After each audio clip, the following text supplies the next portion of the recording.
In the last 48 hours, the so-called safe haven did something that is not supposed to happen. Gold didn't just drift, it snapped. It went from the neighborhood of $500-600 an ounce down into the low 4400s, then swung back so fast that the rebound itself became a headline. That is not a normal pullback. That is not a polite correction. That is the market shouting that something mechanical, not emotional, just took control. And when a market moves like that, the rumors always arrive, right on schedule. Two words that can mean anything, and yet, in the right context, mean exactly one thing.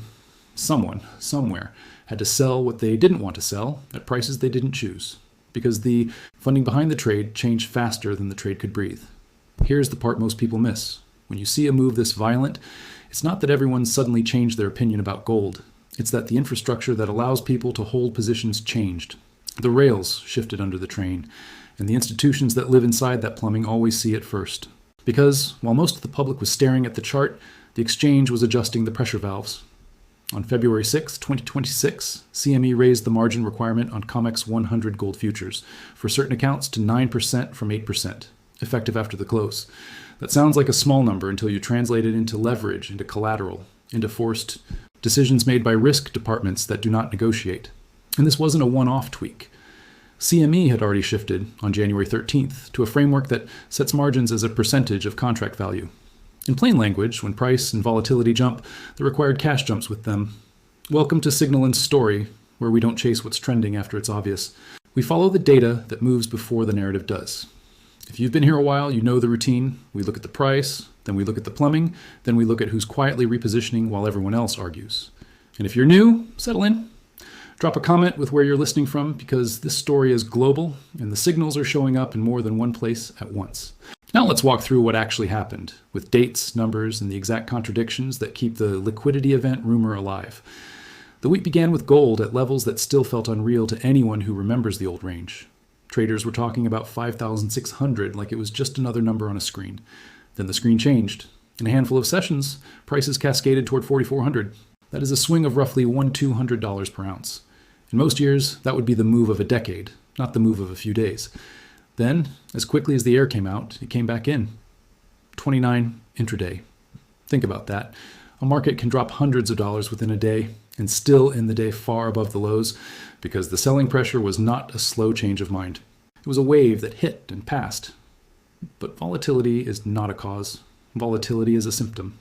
The question is, what made this market behave like a stressed credit product rather than a store of value? This is where margin matters.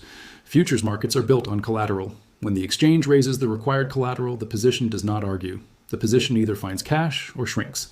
In calm conditions, this process is boring. In a disorderly move, it becomes a trigger. A margin increase can force selling into weakness, which pushes price lower, which increases risk metrics, which pressures margins again. It is a feedback loop. The CME changes in January and February are the kind of procedural details most people ignore because they sound technical. But in moments like this, the technical details become the plot. Moving to a percentage of value margin system makes requirements more sensitive to price. Raising the requirement again into February tells you the exchange saw enough instability to demand more buffer. At the same time, the liquidity event rumor doesn't spread unless there is a second ingredient, a contradiction, something that doesn't match. Because if everyone believed this move was just speculative froth clearing out, the story would end there. It doesn't end there because other data points are pulling in the opposite direction.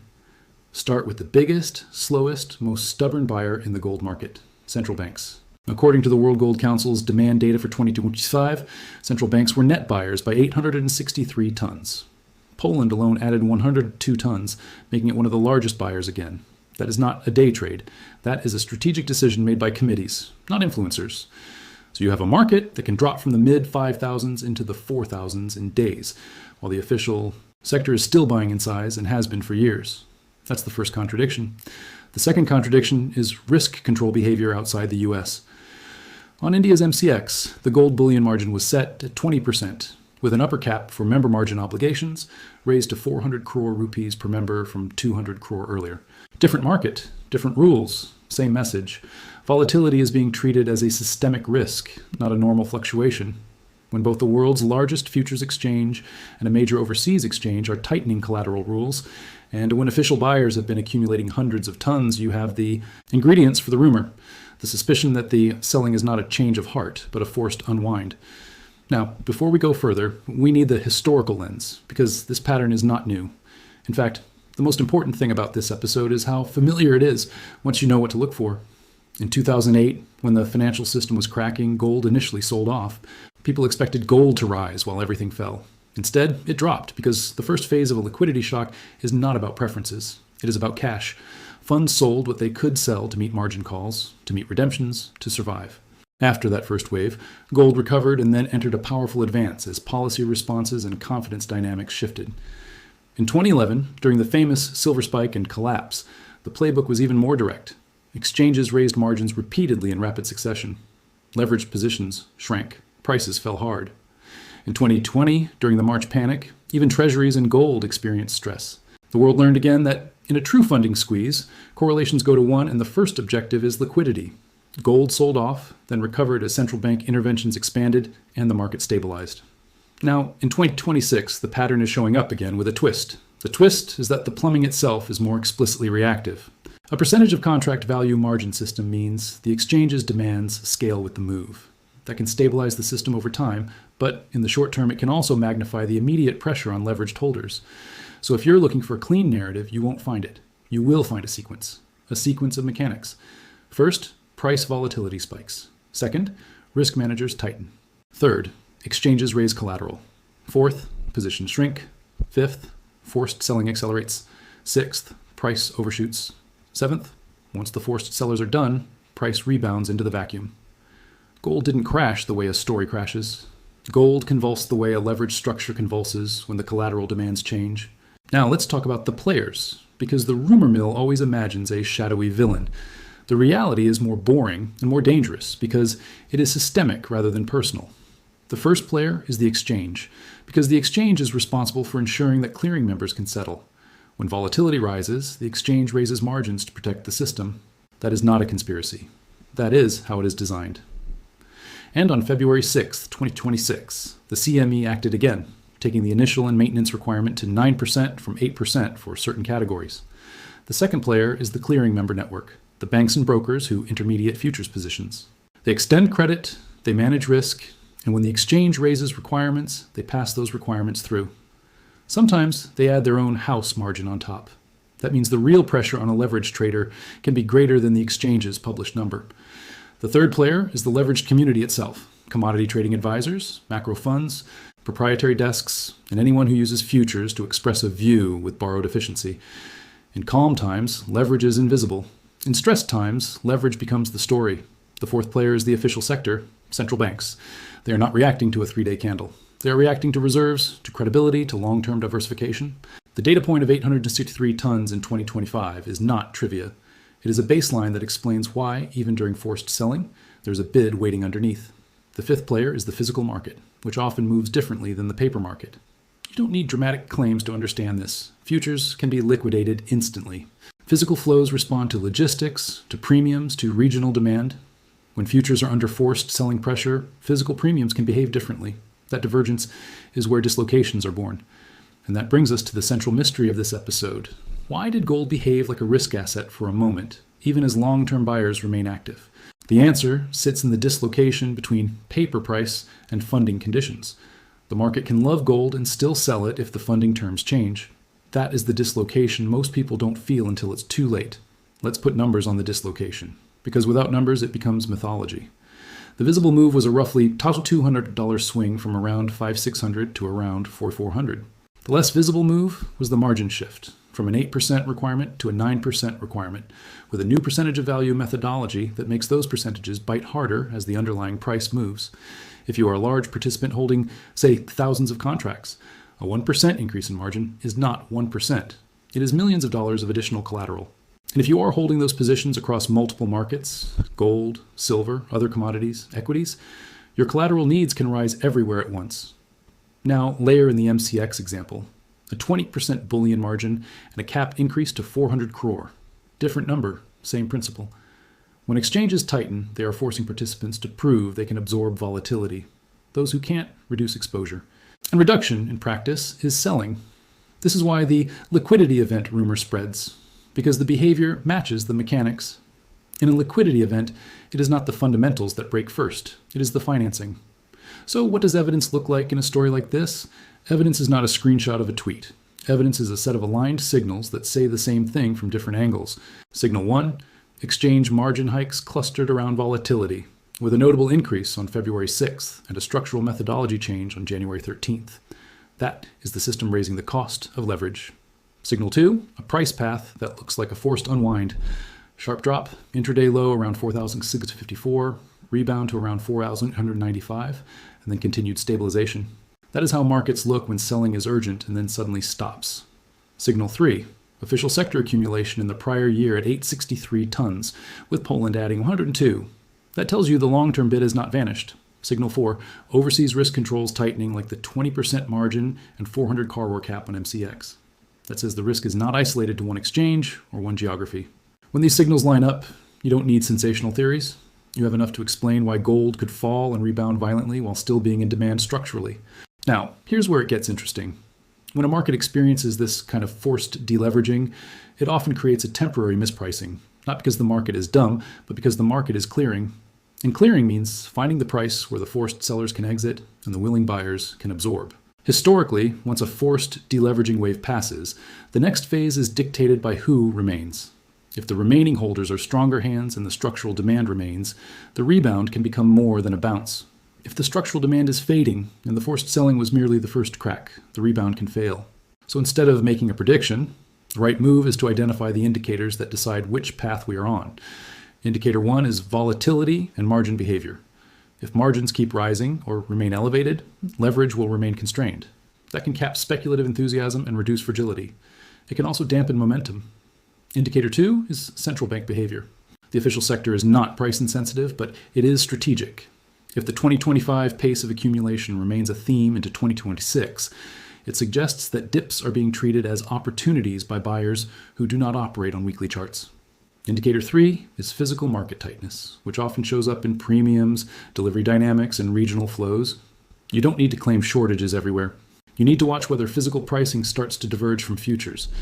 Indicator 4 is broader funding stress. In true liquidity events, gold is not alone. You will see correlated stress across assets, wider spreads, and a sudden bid for cash. If those conditions intensify, gold can be dragged again, even if its long-term case remains intact. With that framework, you can outline scenarios without turning analysis into prophecy. In a conservative scenario, volatility cools, margins stabilize, the market rebuilds depth, gold trades in a wide range as it digests the shock. The key would be a reduction in intraday extremes and a normalization of collateral demands. In a moderate scenario, the forced sellers are mostly gone, structural demand remains, and the rebound continues in steps. Not a straight line, but a sequence of higher lows, as leverage cautiously returns and long-term buyers remain present. In an aggressive scenario, broader funding stress returns, policy expectations shift, and the same mechanics that created the drop create the next surge, as participants who were forced out attempt to re-enter and hedgers increase demand for protection. In history, when volatility squeezes out weak hands and then the narrative catches up, moves can extend farther than logic expects. But again, the point is not to declare a number. The point is to understand the mechanism and watch the indicators that confirm which phase we're in. Because the most important divide in markets is not between bulls and bears. It's between those who understand the plumbing and those who only see the price. The plumbing decides when the price can be held. The price alone does not tell you who is being forced. And that is why, in every cycle, institutions move first and retail moves last. Institutions don't wait for consensus. They watch margins. They watch collateral. They watch flows. They watch the rules of the game. When you hear liquidity event and you see an exchange raise margins from 8% to 9% after shifting to percentage-based calculations weeks earlier, that is not a rumor. That is a measurable change in the environment. When you see a $1,200 swing and a snapback from a 4,654 intraday low to near 4,195, that is not a vibe. That is a signature. And when you see the official sector buying 863 tons in a year, with a single central bank adding 102 tons, that is not noise. That is positioning. So the question is not whether markets will remain calm. The question is whether you recognize the stress signals early enough to understand what you're watching before the story is rewritten after the fact. This is signal and story, where we decode what matters before it's the headline. If this connected dots you hadn't lined up yet, you know what to do. Because in the end, the data doesn't care who was surprised. It only reveals who was prepared. There's another layer that makes the rumors feel believable. The way different commentators describe the same move. One camp calls it profit-taking, as if a $1,200 slide is a calm choice. Another camp says the drop proves gold is just a speculative chip. But the exchange notices something else entirely. It notices that volatility has become a counterparty problem, which is why margin policy suddenly matters more than anyone's opinion. Picture a crowded theater with one narrow exit. When everyone is relaxed, the exit works. When panic hits, the exit is the story. In leveraged markets, the exit is collateral. A futures position can exist only as long as the holder can post the buffer required to keep the promise credible. When the required buffer rises, the position doesn't argue. It shrinks. That's why the January 13th shift to percentage of contract value margins is not trivia. Under a percentage regime, higher prices automatically demand more cash even before you factor in volatility. Add volatility, and requirements can jump again. The result is a hidden tightening of leverage right when traders feel most confident, and that is how a trend becomes fragile without any change in the long-term thesis. Once the tightening starts, the unwind happens on deadlines, end of day, end of session, margin cycle, settlement windows. The market doesn't unwind smoothly, it unwinds in bursts. A desk that could tolerate a drawdown at yesterday's collateral level may be forced to cut at today's. That selling pushes price lower, which pushes risk metrics higher, which makes the next margin call more likely. It's a loop. This also explains the rebound. When the urgent sellers finish, supply disappears, and price can leap through levels that looked like walls minutes earlier. That's how you get an intraday low near 4,754 and a settlement near 4,895 on the same day. It isn't a mood swing. It's a clearing event. Now add the slower side of the market. The paper market creates and destroys exposure in seconds. The physical market moves on logistics and policy. Those two worlds are connected, but they breathe at different speeds. A wave of futures liquidation can temporarily overpower physical and official demand, even if that demand never changed. That's where dislocations are born. And the official demand is not theoretical. 863 tons of net central bank buying in 2025 is a heavy number. Poland adding 102 tons is a signal of policy preference, not a chart pattern. It tells you that behind the daily noise, large institutions are still treating gold as a reserve asset. Bring MCX back into the picture and you see the same risk language in a different accent. 20% bullion margin and a member cap raised to 400 crore rupees. Those moves aren't made for entertainment. They're made because exchanges are thinking about settlement integrity. When multiple venues tighten at once, the stress is bigger than a local story. So here's how to watch it without pretending to know the ending. Watch whether exchanges keep hiking margins or begin to pause. Watch whether intraday ranges compress. Watch whether rebounds hold above panic lows. And watch whether official sector accumulation continues, even while headlines insist the opposite. That's the real divide, not optimism versus pessimism, but mechanism versus narrative. One more historical rhyme matters here. In every major stress window, the first phase is about liquidity, the second is about policy response, and the third is about confidence. In 2008, gold sold off early as funds raised cash, then advanced as emergency measures reshaped expectations. In 2011, exchanges hiked margins into the silver frenzy, and the unwind was sudden.